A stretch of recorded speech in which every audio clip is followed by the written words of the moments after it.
Hey guys, Will Terry here, and if you are new to my channel, I just wanted to let you know that I talk about everything illustration. Mostly what I do on my channel is talk about the business side and good strategy in running your freelance illustration business. I have a lot of videos on those topics. Today's topic, what I really want to talk about is including and illustrating diversity in your assignments. And this is a topic that a lot of people, I probably get comments. I have people DM me and they'll go, Will, you're so brave to be able to talk about something like this. I can't believe you're willing to talk about this. And I don't feel like I'm brave. I feel like this is the real world. I'm just talking about real things, and I like to keep it real. And am I afraid of comments of someone who doesn't know me coming by the channel and dropping comments? And no, I think that will give us more opportunity to have discussions. And if people are leaving stupid comments, they're going to get laughed at by you guys, the ones who follow me regularly. So no, I'm not worried about talking about a subject like this. And so what you're looking at right here are some of the early paintings that I've done. I used to do a lot of corporate illustration for like annual reports. So like the ones with these little people holding umbrellas, and this one over here. This is really embarrassing for me to show this because this is like year 1 or 2 as an illustrator, and my drawing skills were horrible. But this was the kind of work that I started doing. I did a lot of work. This was for Southern Bell, the phone company down south, and just various illustrations. I just included some of the ones that I could find. I've done so many where I've actually been directed on how to include diversity and and how to and for lack of a better term, it's funny. I was talking to a friend, and I was like on my YouTube channel, and he's a black guy, and I'm like, hey, should I refer to black people as African Americans? And he's like, no, not all black people are from Africa, so that would be wrong to just assume because there's people from the islands and stuff. So for this video, rather than getting caught up in terms and stuff on specific ethnicities, let's just refer to people, because we're artists, as light value skin, medium value skin, dark value skin, because that's really what we're talking about when we're painting. And I'm just going to give you guys some of the tips that I've learned over the years, some of the mistakes that I've seen, things like that. And what I'm really going to do is dive into a painting that I just completed for a client and show you some more current work that includes diversity. I don't get to do a whole lot of this anymore since I really started doing mostly children's books and children's related illustration. I started doing a lot of projects for myself, products, and doing pop culture characters and things, doing a lot of books with animals and things like that where, race and ethnicity don't even factor in. And quite frankly, I love working on children's books that have animals as characters for that very reason. Is I just find it a lot easier to illustrate the story when you're not trying to figure out which kid is darker, which kid is lighter, and making sure that it's not in the wrong places. And I'll talk more about that later. But with animals, you can show diversity because you can show a lot of different animals.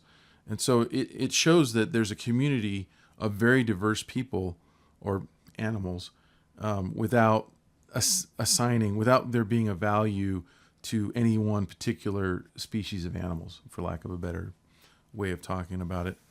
And so I'm going to first start out by telling you a story that happened, and I wish I had this illustration.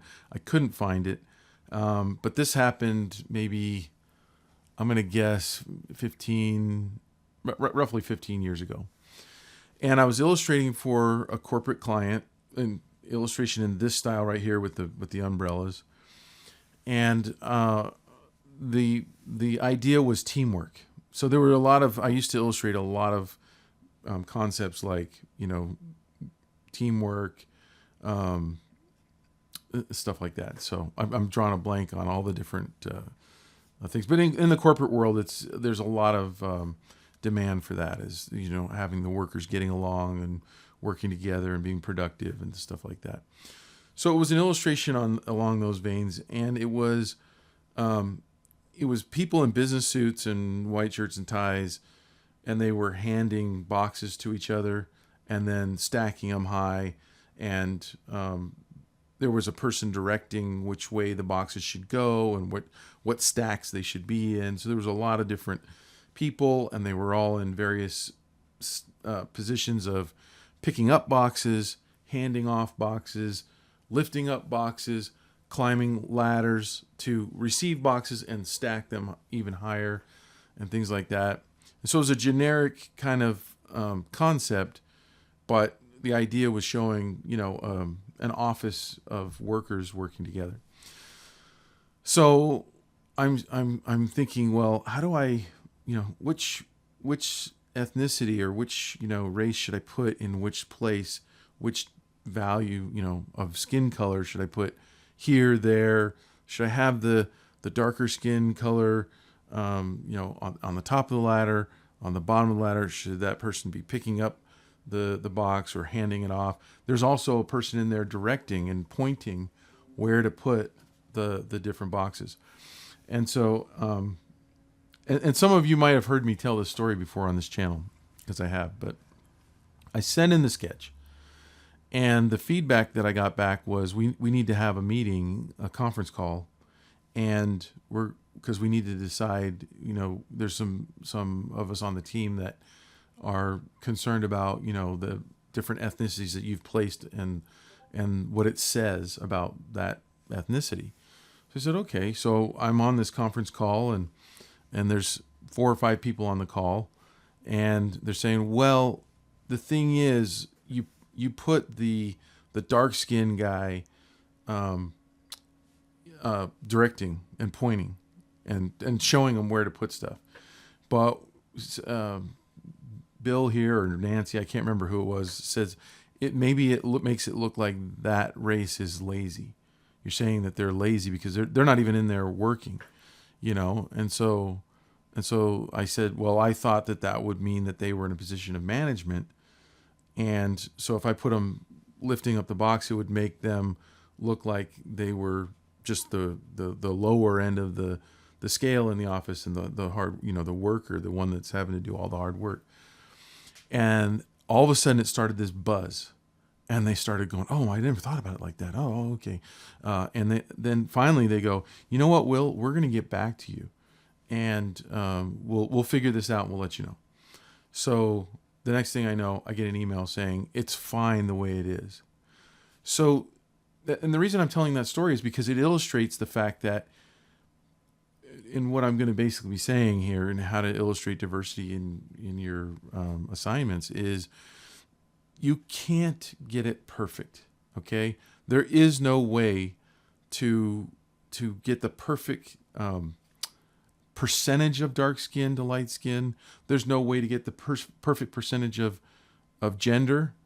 There's no way to show all the different problems that people have with disabilities and things like that. So there's no possible way you can ever get the perfect mix where someone can't go back and look at your illustration and go, hey, how come this person is doing this task? Or how come this person isn't in this higher position? Or what do you have against this group of people or that group of people? And so the point is, you can never win it. Does that mean you shouldn't include diversity at all and just give up? No. No, because what we want to do as illustrators is we want people to look at our illustrations, and at least this is what I want. I want people to look at my illustrations and identify with what I'm painting. I want them to find themselves in my painting. And if they come to my painting with a positive mental attitude, they're not going to be coming with all those questions. They're going to realize that a lot of that stuff is garbage anyway, in worrying about all those little nitpicky little things.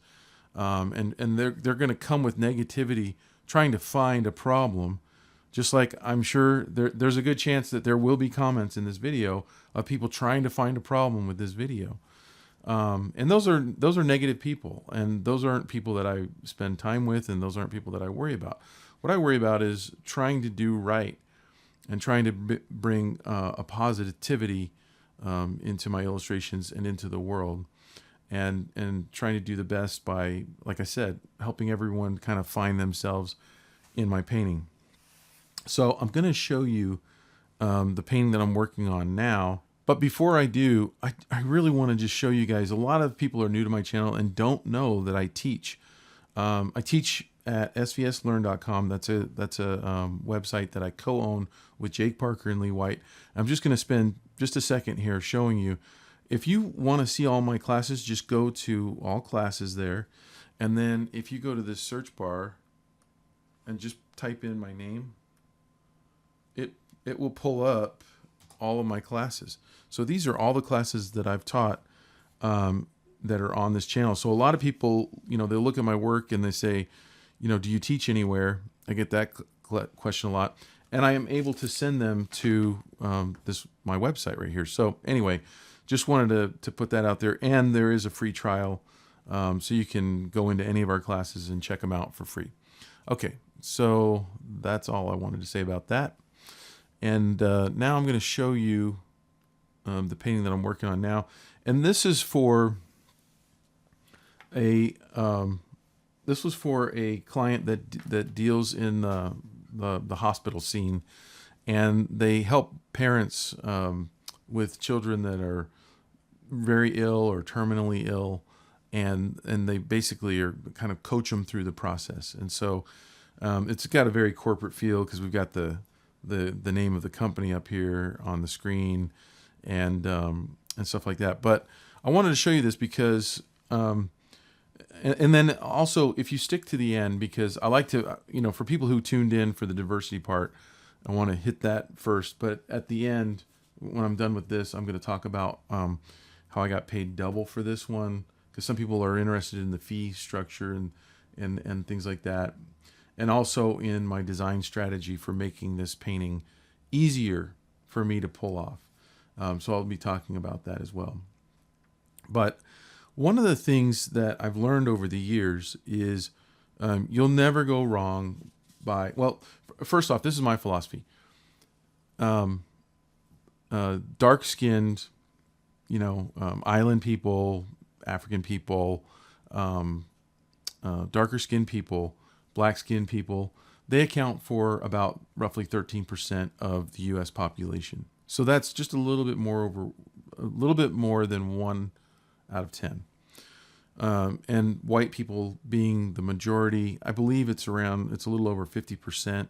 And then you have a lot of Hispanic people and Asian people. And so most people are light-skinned people. My philosophy is, if you have a chance to elevate someone, put them in a position of power, highlight them in some way, go ahead and make it often the darker skinned person, because no one will ever complain about that, right? And I also don't have a problem putting a light skinned person in that position too. If there's someone doing something dumb in the painting and someone doing something smart, or people doing smart and dumb things, or I don't know, I don't have a problem putting a white person as the person doing the dumb thing as well, just because there's so much more lighter skinned people that you have more opportunity to kind of represent more light skinned people, more fair skin, more lighter hair than you do darker skinned people and stuff. So that's kind of my strategy there. So leading the discussion here is a person of color, someone that has a little bit more value in their skin tone, and also the hairstyle. I tried to make the hairstyle look a little bit more like it would be for a lot of darker skinned people. And then mixed throughout, I actually tried to include a really full hairstyle on one of these women. And because it's interesting, because children because children have big heads to their body proportion. My client thought that I had put a child in that seat, and it's actually this.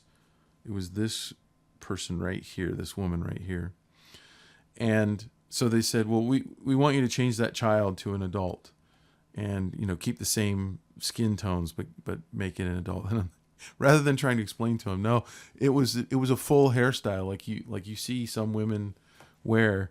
I was like, it does look from the back, it does look like a child. Interestingly enough, in my really simple style. If I had a style that was more representational, then it would you would be able to tell probably what kind of hairstyle it was. But in my simplified style, it did kind of look like a child. So that was kind of interesting that, I was trying to add what I would consider more diversity in that hairstyle, and my client pulled back from it. Either they knew and they just said, "Don't, it looks like a child," or they didn't know. But anyway, yeah, I try to, that's one strategy I have. Another strategy that I have is I'll try to include more black hair. And I actually did on this. And the client asked for me to change this woman right here to more of a brown hairstyle. So I actually lost one of those. And the reason that I do a lot of black hair is because every skin tone, every value of skin can have black hair.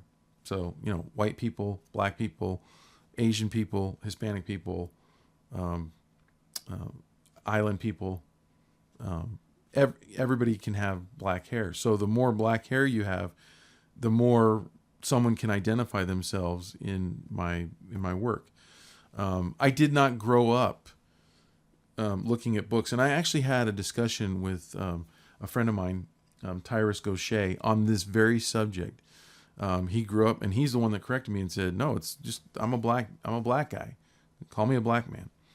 And he said, he grew up looking at books, and he didn't feel represented in there. He didn't feel like the book spoke to him, and I did.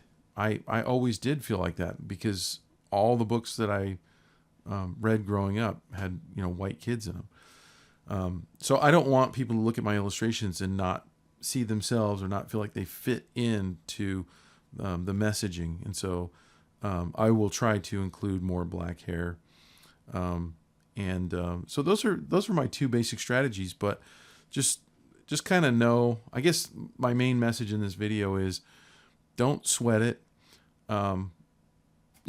Make sure that you're including different skin tones, and that's probably the best you can do. Your client, your art director or editor will often direct you on what they want, and they'll take the responsibility on their shoulders. That's a good thing. Probably the biggest thing that I can tell you to avoid doing is accentuating facial features, because here's the thing. You may see certain facial features that you think are typical, and there are typical there are typical differences in our ethnicities. If you look at Moana, Disney's Moana, the way they drew the island people in that movie is, to me, it's great. I love it. They danced a line to me where they were able to accentuate those features, and you felt like you were seeing someone from Samoa or Tonga or Hawaii or Fiji or some of those different island nations, but they didn't overemphasize those. And I think one of the problems that a lot of illustrators get into is we see something and we exaggerate that thing. And one of the worst things I think you can do is exaggerate facial features to a point that they look comical and they look like you're making fun of them. And so you don't want to do that. If anything, I would say err on the side of drawing all of your faces, especially for an illustration like this where my characters are more anonymous. These are in this kind of illustration, it's better to go with what I would call an anonymous character, where you're not really trying to give each character their own special features. You're kind of drawing them all really the same, and the only difference is hair color, skin color, hairstyle, clothing. Let those be the things that are different, but in general, keep the facial features the same, and you won't get in trouble for doing that. You won't offend anybody for doing that. I do know of someone who really went overboard. I don't want to talk about this because it's kind of an ugly thing, and I think the person did it on purpose, but they really exaggerated a black person's features, and they got blacklisted, and rightly so. I mean, like, they were making fun, in my opinion, and this was a an illustration that appeared in the Washington Post 20 years ago or so, and I don't have a copy of that. It's interesting. I've lost a lot of things that, before I was using the computer like we do now. We have everything backed up. I use a backup service, and I back everything up on my computer and on another drive and everything. And but back then, you'd see something and just anyway, didn't have a way to back stuff up, so I don't have that. Okay, so that's basically my message on including diversity in your illustrations. And now I want to talk about the fee that I got on this one and what I charged, and talk about this painting a little bit, and then also my design strategy to make it easier for me to paint. So the first illustration I did for this company was actually this one that's in the phone right here, and they're kind of linking the two together because this was a full illustration, and it was much bigger than the clip that's in the phone there. The little kid was the main character, but it was about this size right here that I'm drawing with my mouse. And it was a very simple illustration. It had one character. There was a person that was kind of off camera, that was their shoulder and arm was coming into the frame, but really we're talking about one character. And so I got a fee for doing that illustration, and it was a decent budget. And I hadn't worked with the client before, and so I said, yeah, I'll do it for that fee. And then they came back and asked me to do. And one of the things that I did was I invited them to hire me again. I said, it was fun working on this project, and if you need any more, just go ahead and let me know.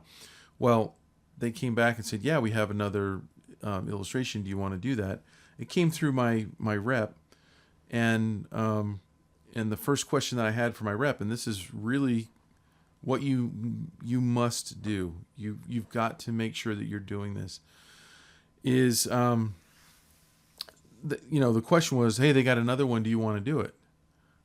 Not until I see what they want me to do. Just because this last one was really simple doesn't mean the next one was going to be really simple. And sure, I said, so have them send me a sketch, or send me the brief on the illustration, and I'll make the decision. But yeah, I mean, I'm interested, but I got to see what you're asking me to do. I mean, you can really get into trouble if you don't. And they sent over this sketch with more people than this in there. There were actually more people, probably like half as many more. And it, it's a crowd scene. That's what this really is. It's a crowd scene. And crowd scenes, for me, are the hardest to paint. They take the most time. And I said, I cannot do this unless we are going to double the budget. And I thought that they would just find somebody else. But I'm like, yeah, just because I did the last one for that fee doesn't mean I'm going to do this one, which is much more complex. And to my surprise, they said, sure, fine. There was a situation also. There's a third thing that I'm going to talk about, and that is, and I've talked about this on this channel before, and that is called scope creep. And this particular client is working with a committee, and so in the illustration world, we call it design by committee. In children's books, you'll typically have an editor or an art director that will make the decisions, and they don't have to go to committee. But a lot of times in corporate illustrations, illustrations for different organizations, they have to answer to a lot of different people. And so the art director that I'm working with, I really feel for her because she has to take my drawing around, she's probably emailing it to people, and they all could be working remote right now. I have no idea, but they all have to look at it and they all have to sign off on it or make their request for a change or an addition or this, that, or the other. Well, in the original sketch, they didn't ask for the things they were asking for when the feedback came. They started asking for things that were never in the brief, that were never in the sketch. And they were things that would have made me have to redraw this drawing from start. They even wanted the angle changed, the point of view changed, so moving the camera higher.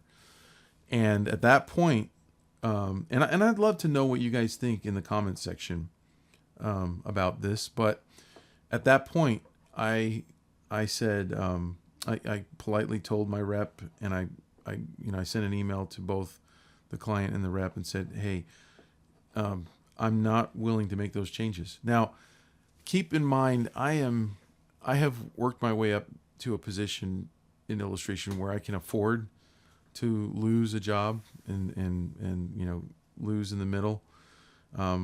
Some people might even think that what I did was unprofessional, and I'm fine I'd love to know if you think it is. But what I said was, I'm not willing to go any further. I'm willing to paint this sketch. I'm willing to make modifications to this sketch. What I'm not willing to do is add the things that you asked for that were not in the original brief. Because, and the reason for that, going back to the word scope creep, is it's not fair to us as illustrators to be given an assignment where even if we do everything that they ask for, they will come back with changes. And those changes are costly because they take our time, they take our creative energy, and it's not like we just work for free. I mean, they take our time, and so there's no way that we could have been successful with the first sketch when they come back with things, additions, objects, angle changes, things that were not in the original description. And so I actually think that I did the art director a favor by pushing back on this, and I'll tell you why. I think that the art director is probably in a position, and some people get themselves into this situation. Some people aren't direct enough to be able to demand a certain amount of respect or a certain protocol in the way that people treat them. I don't know if that's what's happened in this case. I really don't. I'm just making kind of an assumption here. But maybe the art director hasn't, prepped the team. Maybe the art director's worried that if he or she does, that they will get fired or be looked at as difficult to work with or something. But I could tell that this person was being pushed around by the committee. It happens a lot. I can't say that if I were in the position of the art director that I wouldn't be subject to some of that, because sometimes the people that you're working with are very strong-willed. Sometimes they are, sometimes they're the ones signing your paycheck. But for whatever reason, it came back with these extra things on there, things that I shouldn't have had to add on there. So what I did was I said, I'm willing to add those things, but only for extra money. Pay. They're already paying double, but I need even more because this is like another assignment you're tacking on. I mean, like if you had a builder come to your house and build a deck, the builder's never going to go after the deck's finished like, oh, I was thinking that it would be nice to have this sub, lower level, smaller deck too. Can you put that on there? Yeah, they can. They're going to charge you for it. And I think that in the trades, the reason that it's kind of known that they're going to charge you for it is because they have to go buy those materials. And any idiot that's going to ask for that is going to know that it costs more. But for some reason in our illustration world, we will get asked to do extra things without the client thinking, well, that's going to take them extra time. They don't think like that. A lot of them, they don't even think about it. They just ask, and it's up to us to push back. So that's what I did on this one. Was I really did have to push back and say, I'm not willing. I'm not willing to start over. I've given you a really good sketch here. It's what you asked for. I followed the brief. I was very careful and detailed, and I'm not going to raise the camera angle and start from scratch again. So I'm willing to lose this. And I fully expected them to say, okay, we'll just get another illustrator. And then I would have been out. And because I canceled, some people might try to still get a kill fee for that. A kill fee is usually half of what you agreed upon. But usually the kill fee is instituted if the client decides not to print the illustration for whatever reason. Maybe they're moving in a different direction. Maybe a project gets canceled for some reason. Maybe they run out of money. Maybe they don't like your illustration. And not liking your illustration is not a reason for you to get paid zero, by the way. You should always get paid the kill fee if they don't like your illustration. That's a risk that they took on when they hired you. But anyway, so I was fully expecting, and then they came back surprisingly with apologies, and like, we're really sorry, which made me think that the art director was kind of bullied in a way by the committee, and I think that with her being able to go back to the committee and say, hey, this is where I think I did the art director a favor, is now this person can go back to the committee and say, the illustrator's not willing to do what you asked for, because what you asked for was not in the original brief. So in the future, if you want specific things, when it comes around and hits your desk the first time, that's when it's time for you to actually think this thing through. And that's when it's time for you to describe what you want to see in this illustration, not after the first sketch comes through, after you've given this assignment on something like changing the whole angle of it. If it had been a more simple illustration without, like, look at all these chairs in there that all have to be drawn in perspective. Changing the angle, I have to start completely from scratch, and I just wasn't willing to do that. Do I think that you guys should do what I did? Not necessarily, because if you really need the money, you could really lose the illustration on someone asking you to do something like that. And at that point, you have to weigh it out. Am I willing? Can I afford to lose this? If I cannot afford to, if my rent depends on it, if my groceries depend on it, I have to suck this up. But I would strongly encourage you to say, hey, in this case, and I'm using this as an example, right? You didn't ask for a higher angle. You didn't specify that you really wanted this higher angle. It's going to make me start from scratch. So I've lost all the time in thus far. I have to start completely over. I would really like to be able to bill you guys for that extra time. And I would tell you this, you will never get fired for that. You won't be looked at as difficult, especially if you ask nicely in a request, and you basically, you're asking them to on the straight up, on the level. Most people have enough humanity to try to get in your shoes and empathize and understand your situation and step up and find a little more money. It's not their money anyway. So they can usually find a few $100, $300, $500 extra dollars to pad in the illustration, so that you can go forward and not feel like you're totally getting ripped off on something like that. So anyway, those are I think I hit everything. Yeah. So, one last thing I was going to tell you about the design strategy on this was the chairs. So if you've ever drawn, chairs like folding chairs or something, what's the big problem? I'll put it out there as a question first, so that before I give you the answer, why did I draw these blocky chairs instead of like folding chairs or a more simple chair? And the reason is because I don't have to show their lower bodies. I don't have to show all the legs, the feet, and everything. And besides not having to do all that extra work and calculations on drawing all those little tiny minutia details, it makes the illustration stronger. It makes it simpler. It's easier to comprehend the mind. When you look at this, it's so much simpler.